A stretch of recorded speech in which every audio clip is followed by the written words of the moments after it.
मसीह में मेरे अजीज भाई और बहनों, आज आमद का दूसरा एतवार है। आमद का मौसम तैयारी का मौसम है, ये उम्मीद का मौसम है, ये तौबा और तब्दीली का मौसम है। ये इस बात का गुमाज है कि खुदा इंसान को भूला नहीं, बल्कि वो इंसान से मिलने के लिए आकाश से धरती पर आ रहा है। आमद के मौसम के दूसरे एतवार की एक अहम शख्सियत जो हमारे सामने रखी जाती है और जिस पर हम गौर करते हैं वो यूहन्ना इस्तबागी है, जो कि मसीह खुदावंद का पेश रो है। ये खुदावंद यसु मसीह से 6 माह बड़ा था और खुदावंद यसु मसीह मत्ती के इंजील के 11वें बाब की 11वीं आयत में फरमाते हैं, जो औरतों से पैदा हुए हैं उनमें यूहन्ना इस्तबागी सबसे बड़ा है। यूहन्ना खुदावंद की राह को तैयार करने के लिए आया, वो उसकी शाहराह को सीधा बनाने के लिए आया और वो तौबा की मुनादी करता है। मेरे अजीजों, तौबा तब्दीली का पेशखैमा होती है। अगर हम तौबा करेंगे, हमारे अंदर एक ताजगी आ जाएगी, एक तब्दीली आ जाएगी, हमारी जिंदगी बदल जाएगी, हमारी सोच बदल जाएगी। आमद के दूसरे एतवार की तलावतें हमें अपने जाती रवैयों पर गौर करने की तरफ माइल करती हैं और अपनी जिंदगी में तब्दीली लाने के लिए तैयार करती हैं।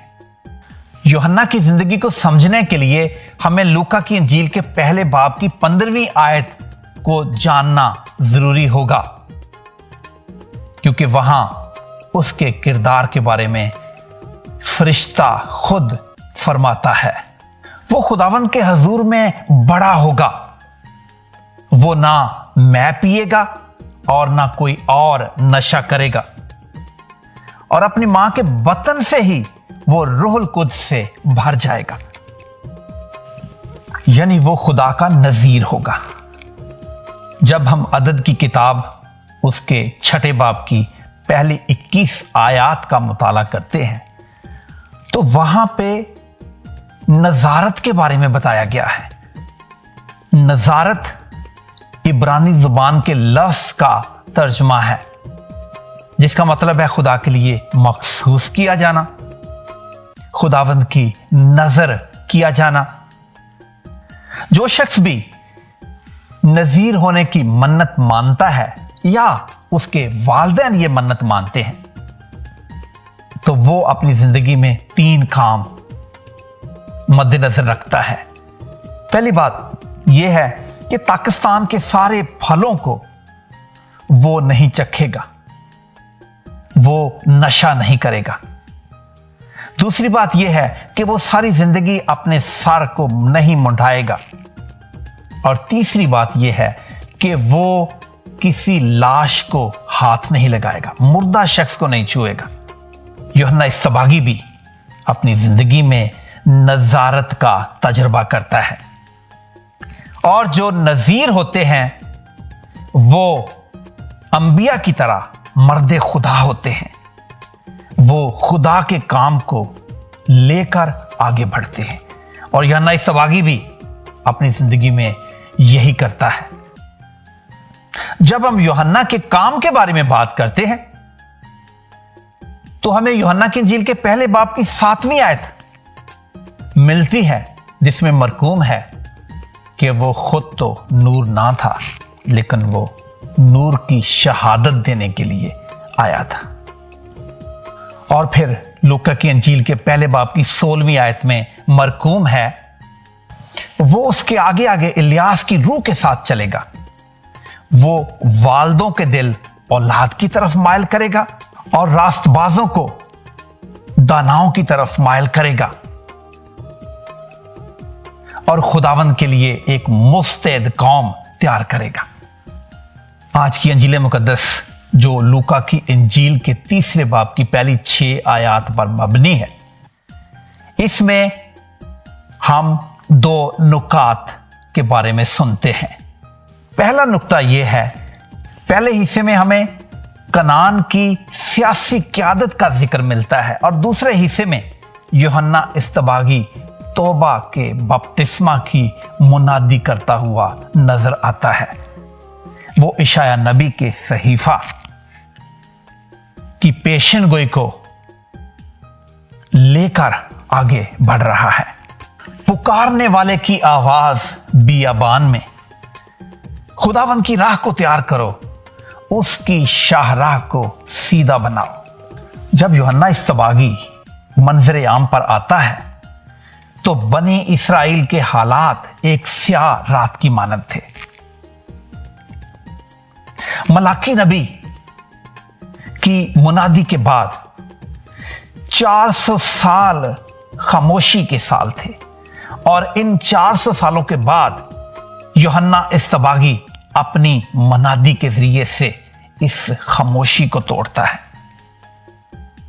और लोगों की जिंदगी में एक तब्दीली लाने के लिए आवाज़ हक बुलंद करता है। यूहन्ना के नाम का मतलब है खुदा का फजल या खुदा का रहम।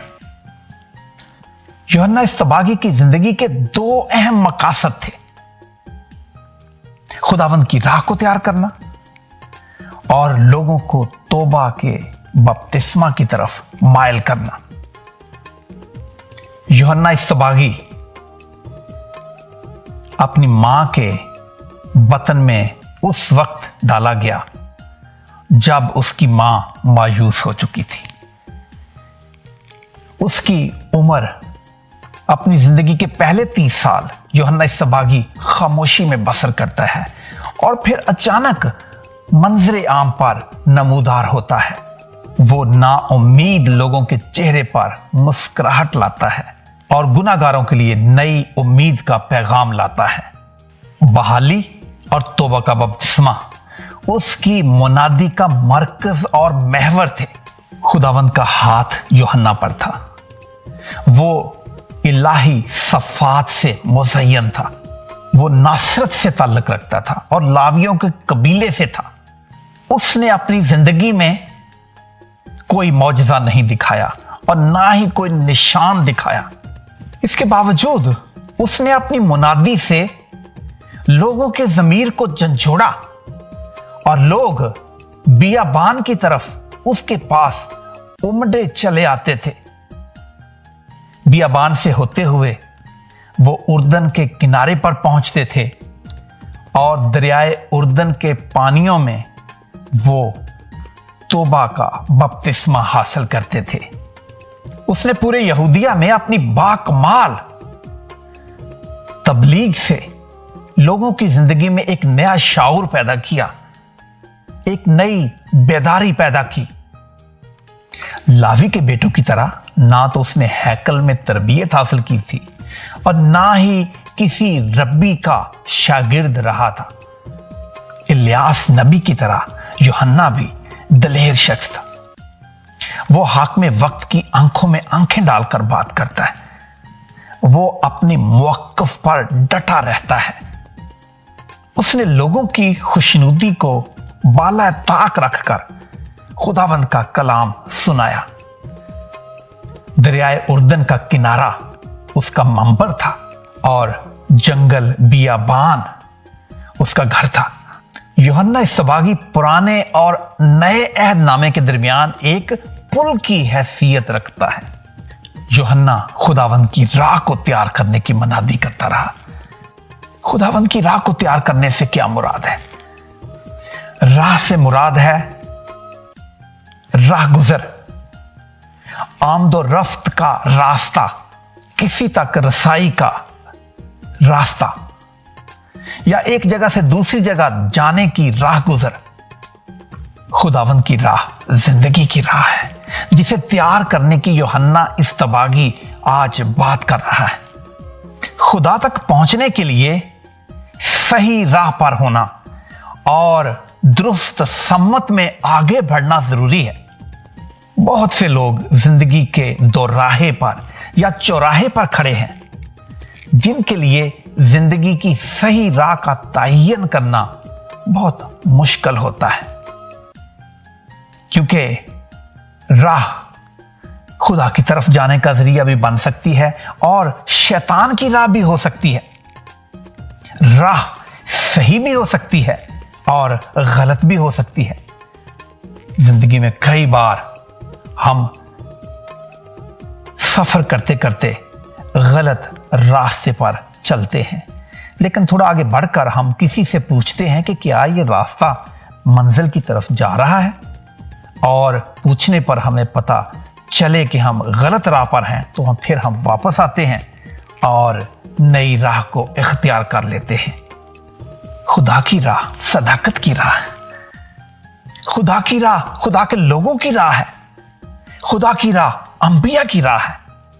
खुदा की राह खुदा के बरगजीदा लोगों की राह है। खुदा की राह मेरी और आपकी राह है। खुदावंद यीशु मसीह खुद राह है। उसने कहा, राह, हक और जिंदगी में हूं। खुदावंद यीशु मसीह ही वो राह है जिस पर हमें चलना है। खुदावंद यीशु मसीह ही वो हक है जिस पर हमें यकीन रखना है, और खुदावंद यीशु मसीह ही वो जिंदगी है जो हमेशा की जिंदगी है। खुदावंद की राह हमें मंजिल तक ले जाती है, और खुदावंद की राह रोशनी की राह है, फरोतनी की राह है, सदाकत की राह है, अक्लमंदी, खुशी और सलामती की राह है। जबकि शैतान की राह नफरत की राह है, अंधेरे की राह है, गरूर की राह है और गुनाह की राह है। शैतान की राह शरीरों की राह है। खुदावंद की राह को तैयार करना एक बहुत बड़ी जिम्मेदारी है।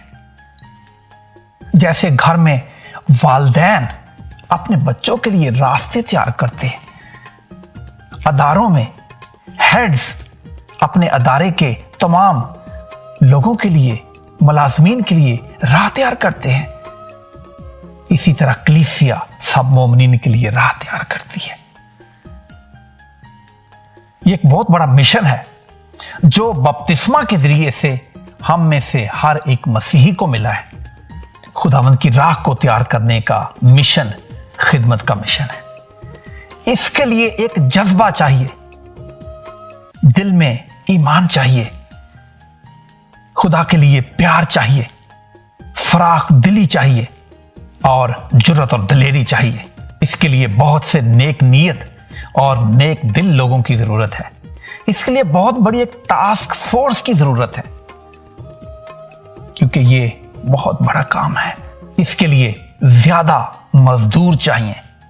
इसके लिए सच्चे और उजले जज्बे के लोगों को साथ मिलाकर चलने की जरूरत है, ताकि वो समाज की नाहमवारियों को हमवार करने में हमारी मुआवनत कर सके। हमारे मुआशरे के नशेबो फराज, हमारे मुआशरे में पाए जाने वाली ऊंच नीच, हमारे मुआशरे में पाए जाने वाली बेहिसी का आलम, हमारा मुआशरा जहां नफरतें पलती है, जहां एक मसीही को इसलिए मार दिया जाता है कि वो लोगों को ये कहता है कि नेक नीयति के साथ काम करो। ऐसे वाकयात जैसा कि सियालकोट में हुआ, बहुत से जगहों पे रूनुमा होते रहते हैं। ऐसी राहों को हमवार करने की जरूरत है। लोगों के जहनों को और दिलों को तब्दील करने की जरूरत है। इंसानियत के रिश्तों को ज्यादा मजबूत करने की जरूरत है। अगर ये राहें हमवार ना हुई तो मेरे अजीजों, हमारे मुआशरे में तकसीम का अमल और ज्यादा बढ़ता जाएगा। हम जब बाहर निकलते हैं, टूटी हुई सड़कें क्या मंजरनामा पेश करती हैं। शायद ऐसी ही कैफियत इंसानों की भी हो चुकी है। जब हम सफर करते हैं, सड़क हमवार ना हो, कितनी दिक्कत पेश आती, कितने झटके लगते हैं। और इसी तरह जब हमारे दिलों की शाहराहें हमवार नहीं होंगी, हमारे ताल्लुकात आपस में ठीक नहीं होंगे, तो हमारे दिल की राहें भी इन सड़कों की तरह टूटी फूटी हो चुकी होंगी। यूहन्ना की मनादी हमें अपना जायजा लेने के लिए भी तैयार करती है। یہ ہمیں توبہ اور تبدیلی کے لیے تیار کرتی ہے۔ توبہ اندرونی تبدیلی کا بیرونی اظہار ہے۔ یہ محض جذباتی نعروں، وقتی فیصلوں اور زبانی اقرار سے ممکن نہیں ہو سکتا۔ اس کے لیے بہت سے نیک دل اشخاص کو میدان عمل میں اترنا پڑے گا، تب ہی یہ اندرونی مضبوط اور گہری تبدیلی ممکن ہو سکے گی۔ یوحنا اصطباغی نفرت کے پہاڑوں کو پست کرنے کے لیے آیا، وہ ناانصافی کی چٹانوں کو ہموار کرنے کے لیے آیا، وہ خود غرضی کی گھاٹیوں کو پر کرنے کے لیے آیا، اور ظلم کے خلاف اور ناانصافی کے خلاف آواز حق بلند کرنے کے لیے آیا۔ آئیے ہم غور کریں، ہمارے سماج میں پائی جانے والی ناہمواریاں، پائے جانے والے نفرت کے پہاڑ، ہمارے معاشرے میں پائے جانے والی تقسیم کس قدر بڑھتی جا رہی ہے۔ آج ہمارے معاشرے میں بہت سے یوحنا اصطباغی چاہیے جو لوگوں کے ضمیر کو جھنجھوڑ کر ان کو توبہ اور تبدیلی کی طرف راغب کر سکیں، اور ان کے دل پتھر کی بجائے موم کے بن سکیں، جو دوسروں کے لیے احساس کا جذبہ رکھنے والے دل ہوں، جو خوف خدا رکھنے والے ہوں، جو دوسروں کو قبول کرنے والے اور پیار کرنے والے ہوں۔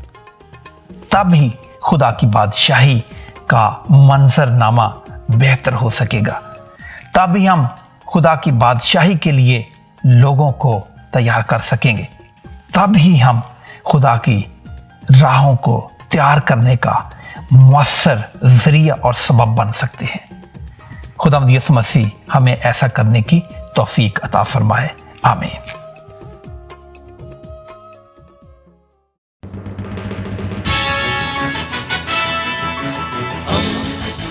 دوستی کا پیغمبر، ریڈیو ویریتاس ایشیا۔